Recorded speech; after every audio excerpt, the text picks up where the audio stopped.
sarıb küsmüşük. Eybi yoxdur açan zar tələsmişik. Eybi yoxdur açan zar tələsmişik. Sənin necə sıxım o gün kesmişik. Sənin necə sıxım çörək kesmişik. Saysa qamsını tonlandı bu dağa. Saysa qamsını tonlandı bu dağa. Qafiyələr talonlandı bu dağa. Şairlər eşalonlandı bu dağa. Qafiyələr talonlandı bu dağa. Gel senden diyanek düzlüze, biraz yaladık felsefe möcüze.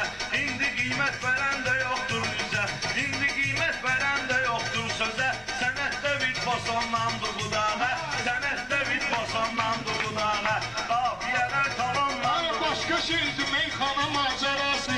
Vardı benim yüreğimin yarası. Hava aydın kırdalanlı balası. Benim işim şampiyonlandı bu dağa. Benim işim şampiyonlandı bu dağa. Şairler eşalonlandı bu dağa. Bir kino var hələ işbir sesleri. Cebiş məmnunun xeyli artistleri. Ruslar məğlub eylədi faşistleri. Tanya'da Makedonlandı bu dağa.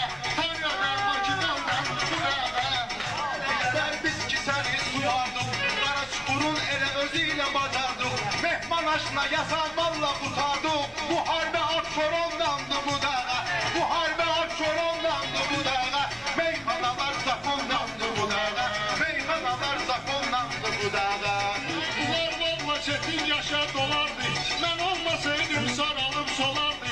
Kabak söz olramak çetin olardı. Her iş magnetofonlandı bu dağa. Her iş magnetofonlandı bu dağa. Gözüm bu telefondadır şəhərdən. Bir də qaqaş yığıydı içərdən. Vahşi yaşamaq istəmirəm hərdən. Hala qabaqda taleysiz həyat qalır. Bu yeyxə var sənət imtihanı, sözün içində hikmət imtihanı. Buna deyilir qeyrət imtihanı, üz-üzə Əbəlfəzlə Fərat qalıb.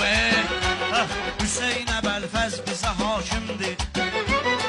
Kəbədə dünyaya gələn kimdir? Əli doğulan yer hələ çat qalıb. Əli doğulan yer hələ çat qalıb. Osman sən bu sözümü babat demisən. Babat nə deyir dostum həyat demisən. Əli demisən divarda çat demisən. Bir rükü halında zəkat qalıb.